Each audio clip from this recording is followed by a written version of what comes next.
Grababan cómo torturaban a los niños. Una bodega más del Mencho ha salido a la luz, luego de que el Harfuch con su equipo localizaran otra de las bases del Mencho. Prosiguieron a catear toda la zona. Sin embargo, lo que encontraron dentro de esas bodegas dejó sin palabras a todos. ¿Qué fue lo que vieron en esa bodega? Quédate hasta el final del video y descúbrelo. La información había llegado de forma limpia. Imágenes térmicas desde drones no tripulados mostraban movimiento constante, entradas de camiones, guardianes perimetrales y en una parte trasera de la bodega, lo que parecía ser una zona fortificada. La inteligencia humana lo confirmó poco después. Esa bodega era más que un punto de almacenaje, era un centro logístico del CJNG, un centro donde se acopiaban armas, efectivo y posiblemente drogas. Pero también era un escondite de hombres, y no hombres cualquiera. Sicarios con entrenamiento, disciplina y armamento que superaba por mucho lo que cualquier autoridad promedio estaba acostumbrada a enfrentar. Harfuch no dudó. Formó un equipo élite con elementos de las Fuerzas Especiales del Ejército, grupos tácticos de la Guardia Nacional y agentes encubiertos de la Fiscalía General de la República. Aquel sería un golpe quirúrgico, sí, pero también violento. Nadie en su equipo tenía ilusiones. Los hombres del Mencho no se rendían sin pelea. A las 2:47 de la madrugada, las unidades salieron desde el punto de concentración en Ciudad Guzmán. Se movieron por brechas de terracería, sin luces, en silencio total, bajo la cobertura de un cielo negro y sin estrellas. Harfuch, desde un vehículo de comando móvil, observaba las imágenes del dron que avanzaba a kilómetros por delante. En la pantalla, los puntos de calor confirmaban la presencia de al menos 25 individuos dentro del perímetro de la bodega. La operación estaba en marcha. A las 3:12, los primeros vehículos tácticos rodearon el terreno. La orden fue clara: no disparar a menos que se iniciara una agresión directa.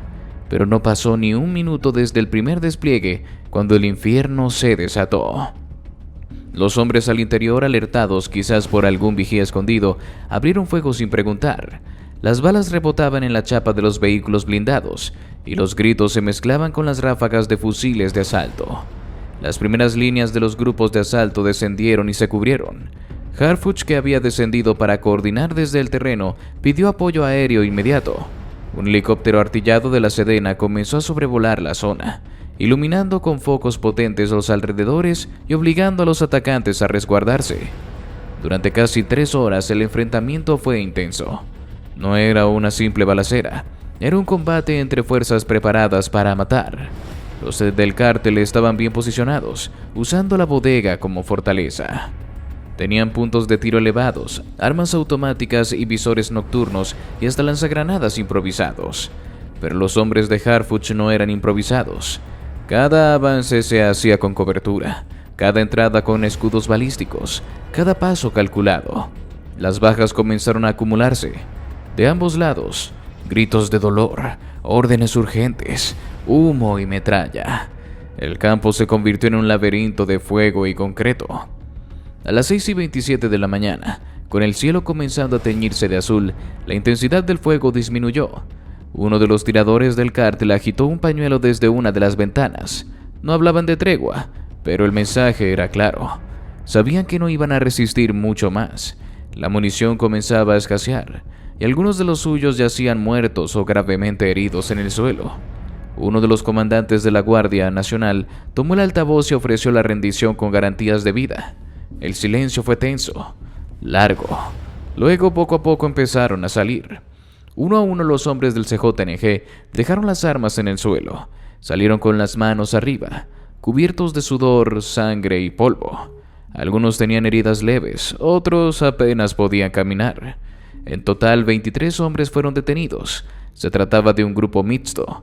Varios locales reclutados, algunos jóvenes con apenas 18 o 19 años, pero también se identificaron a operadores con experiencia, con órdenes de aprehensión pendientes y fichas rojas en Interpol. Al ingresar finalmente a la bodega, lo que encontraron dejó sin palabras incluso a los veteranos. Decenas de rifles de asalto, cajas con misiles de cartuchos, granadas, explosivos caseros y al menos 2 drones armados. Pero lo más impresionante era la organización del lugar. había refrigeradores industriales llenos de comida, literas instaladas para estancias prolongadas, generadores eléctricos, cámaras de vigilancia conectadas a un centro de monitoreo oculto y varias carpetas con mapas, rutas y listas de nombres. En un cuarto trasero, completamente sellado, encontraron una caja fuerte empotrada. Dentro, fajos de billetes en distintas divisas, un disco duro y 2 teléfonos satelitales. El disco duro, al ser analizado horas después, contenía registros de operaciones que conectaban esa bodega con otras células en Michoacán, Colima y la Sierra de Guerrero. ¿Pero será que lo que habían encontrado era lo peor? ¿O dentro de los escombros de esa bodega se ocultaba algo mucho peor? Los agentes de la Guardia Nacional, la Sedena y la Fiscalía, ya con el control absoluto del lugar, comenzaron a realizar el levantamiento minucioso de evidencias. Cada rincón era registrado, cada caja abierta, cada compartimiento revisado con extremo cuidado. Pero lo que encontrarían más adelante, entre el polvo, el silencio y las cajas mal apiladas, superaría cualquier expectativa. Fue uno de los peritos quien halló la primera caja de plástico negra, semioculta bajo un piso de madera falso en una de las oficinas traseras. Estaba cerrada con un candado oxidado, pero bastó una herramienta para abrirla. Dentro había una docena de cintas en formato digital y algunas en VHS, todas etiquetadas con fechas y códigos numéricos. No había nombres ni indicaciones claras sobre su contenido, pero el silencio que se instaló entre los agentes al observarlas dejó claro que nadie esperaba nada bueno. Harfuch, que había permanecido en el lugar dirigiendo personalmente la operación, ordenó que las cintas fueran trasladadas de inmediato a un centro de análisis móvil montado a unos metros de la bodega. A pesar del cansancio, él mismo supervisó la instalación del equipo necesario para reproducirlas. No era común encontrar ese tipo de material en operativos, y mucho menos en cantidad. Algo en su instinto le decía que aquello no era simple registro logístico. Tenía el presentimiento de que las cintas contenían algo más oscuro, más siniestro, y no se equivocaba. La primera cinta fue insertada en silencio. Un técnico presionó play y lo que apareció en la pantalla heló la sangre de todos los presentes. La imagen era fija, tomada desde un ángulo superior, como una cámara de vigilancia. En el centro del encuadre, un hombre atado a una silla metálica con los ojos vendados y la boca amordazada. 3 sujetos lo rodeaban, todos encapuchados con guantes negros. Uno sostenía una vara metálica, otro un cable eléctrico, y el tercero simplemente observaba. Sin necesidad de palabras, la escena se desarrollaba como una coreografía del horror. Golpes secos, gritos apagados, descargas eléctricas que hacían convulsionar el cuerpo del secuestrado mientras uno de los hombres reía. No se pedía información, no se escuchaba ninguna exigencia. Parecía que la tortura no tenía propósito más allá del castigo mismo, más allá del placer sádico de infligir dolor. Cuando la cinta terminó, el silencio fue absoluto. Harfuch no apartó la mirada en ningún momento. Su rostro era una mezcla de rabia contenida y angustia. Sabía que el crimen organizado era capaz de atrocidades, pero verlo así en primera persona era otra cosa. Ver la carne abierta, los huesos crujir, los ojos de las víctimas suplicando a través de una venda, era presenciar el infierno sin necesidad de imaginarlo. La segunda cinta era peor. En esta, la víctima era una mujer, jovencísima, tal vez 19 años, tal vez menos. Estaba amarrada de pies y manos, colgada de una viga. Sus gritos eran audibles incluso en el volumen bajo. Los hombres, al menos 4, la rodeaban. Uno la golpeaba con una cadena, otro la grababa. Uno más, sentado al fondo, simplemente observaba mientras comía algo. En estas cintas sí se escuchaban palabras. Preguntaban por nombres, por teléfonos, por rutas, pero en algún momento la agresión se volvía gratuita. No había intención de obtener respuestas. Era como si lo que buscaban ya no importara. Una de las agentes que estaba presenciando la reproducción se cubrió la boca y salió del vehículo móvil. Vomitó. Otro se quedó paralizado. Harfuch pidió que la reproducción se detuviera, pero no para siempre.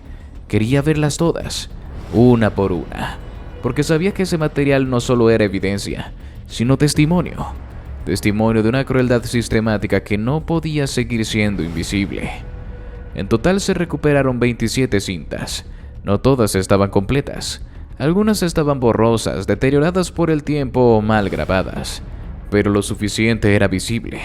Hombres y mujeres, jóvenes, ancianos, Algunos gritaban que no sabían nada, otros lloraban pidiendo perdón por cosas que probablemente nunca hicieron. Algunos incluso pedían que los mataran de una vez. La mayoría, sin embargo, solo lloraba. Lloraba como si el llanto fuera su última defensa, su última dignidad. En una de las cintas más perturbadoras, un joven, no mayor de 20 años, es interrogado por 3 encapuchados. Le preguntan si va a entrarle o no. Él dice que no puede, que su madre está enferma, que tiene que cuidarla, que no quiere meterse en problemas.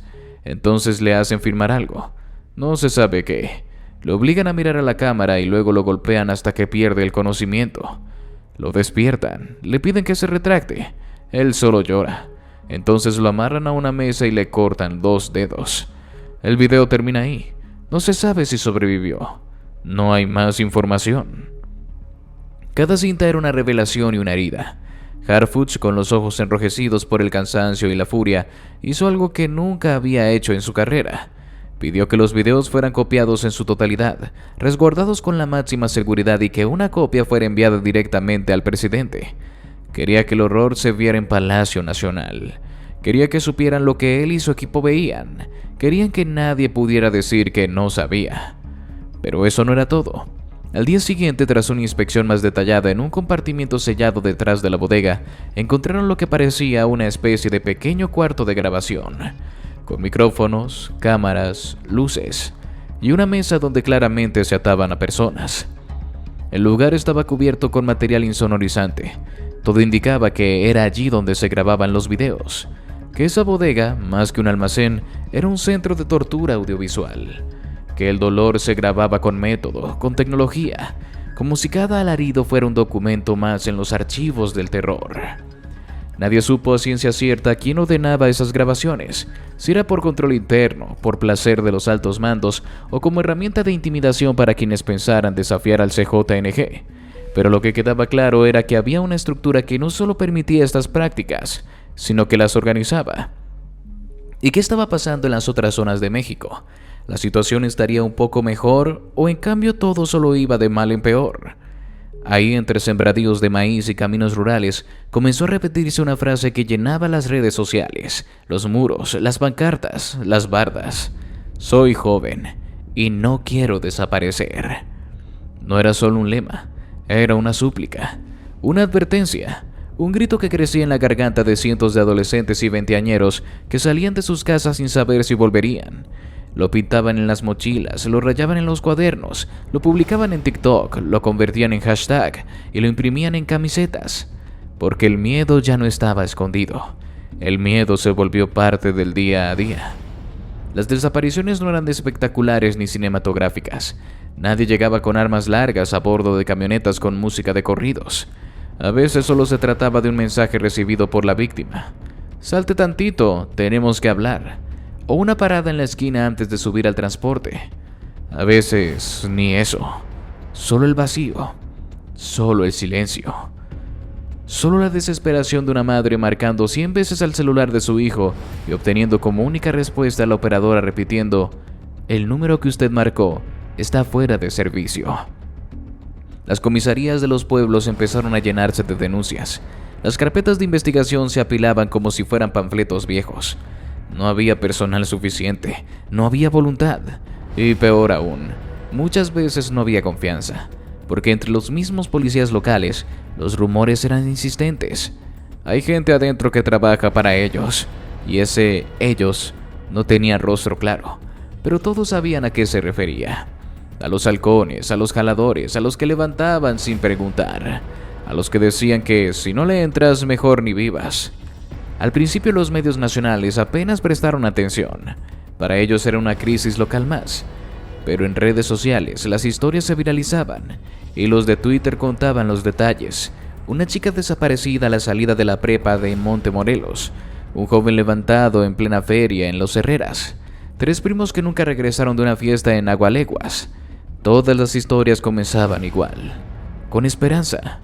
Quizás se fue con amigos. Tal vez está en casa de alguien. Pero terminaban con la misma oscuridad. Días sin noticias, silencio de las autoridades y finalmente veladoras en las banquetas. Las familias se organizaban como podían. Hacían sus propios patrullajes, imprimían carteles, ofrecían recompensas. Algunos incluso vendieron sus pertenencias para pagar sus apuestos informantes, que les prometían datos. Otros iban a la sierra, guiados por rumores, cavaban en campos donde decían que había cosas raras, solo para encontrar huesos, pedazos de ropa o nada. Pero nunca a sus hijos, nunca a sus hijas. La paranoia creció como un virus. En las calles de los pueblos cercanos a Sinaloa y Nuevo León ya no se hablaba de otra cosa. Padres que no dejaban salir a sus hijos después de las 5, maestros que advertían a sus alumnos que no hablaran con extraños, jóvenes que borraban sus cuentas de redes sociales por miedo a ser ubicados. Se convirtió en una psicosis colectiva, pero no sin fundamento, porque cada día desaparecía alguien más. Soy joven y no quiero desaparecer, se convirtió en un grito político. Una frase que pintaban en bardas de escuelas, que escribían en los gritales empañados de los camiones, que gritaban en marchas que llegaban hasta Monterrey y Culiacán. Los estudiantes comenzaron a organizar protestas, vigilias, caminatas por la paz. Exigían respuestas, pedían protección y sobre todo, pedían que no los olvidaran. Pero el gobierno estatal parecía paralizado y el federal ausente. Algunos funcionarios daban declaraciones vagas. Estamos trabajando, hay avances en las investigaciones, pero nadie decía qué avances. Nadie daba nombres, nadie presentaba culpables. La desesperación se transformó en rabia. Las madres comenzaron a enfrentarse a policías en plenas calles, gritando con fotografías en la mano: «¡Devuélvanme a mi hijo, desgraciados!». Y los policías solo bajaban la cabeza, porque sabían que también tenían hijos, y que ellos también podían desaparecer cualquier día. La crisis era total, y nadie sabía qué hacer. Los colectivos de búsqueda, muchas veces formados por mujeres que ya habían perdido a un ser querido, comenzaron a crecer. Se organizaban por WhatsApp, por Facebook, por voz a voz. Salían con picos, palas y botellas de agua. No eran expertas, pero sabían dónde buscar, porque el dolor enseña rápido. Algunas encontraban cuerpos, otras solo tierra removida y promesas rotas. En la frontera entre ambos estados, algunos ejidos se vaciaron. Familias completas huyeron, no por amenazas explícitas, sino por la angustia de vivir cada día sin saber si al regresar de trabajar encontrarían la casa vacía o una nota en la puerta. Algunos empezaron a enviar a sus hijos al norte, a vivir con tíos en Estados Unidos. Otros se resignaban, pero todos sabían lo mismo. En esa zona del país ser joven era peligroso. Y mientras los medios poco a poco comenzaban a hacerse eco de la tragedia, las redes sociales se convertían en el único espacio donde se podía gritar sin ser callado. Soy joven y no quiero desaparecer. Ya no era solo una frase de adolescentes con miedo. Era un llamado nacional, un espejo, un recordatorio de que en México desaparecer se había vuelto algo cotidiano, algo posible. Algo que podía pasarte por simplemente estar en el lugar equivocado, tener el rostro equivocado o simplemente no pertenecer a nadie. Harfuch, enterado del aumento de las desapariciones y del colapso de las autoridades locales, ordenó que una unidad especial de análisis de inteligencia comenzara a rastrear los patrones detrás de estas ausencias, porque si algo había aprendido en su guerra contra el CJNG y otras organizaciones, era que nada de esto era casual. Y lo que encontraron en los primeros informes fue devastador. Muchas de estas desapariciones estaban ligadas a redes de trata de personas, reclutamiento forzado para actividades criminales y ajustes de cuentas entre células menores que usaban a inocentes como moneda de presión. Pero ya era tarde para muchos. Y así llegamos al final de este video. Si te gustó, te invito a que nos des tu me gusta para seguir haciendo más videos como este. Además de que no olvides suscribirte y activar la campanita para que no te pierdas ninguno de nuestros nuevos videos. Te deseo un gran día. Hasta la próxima.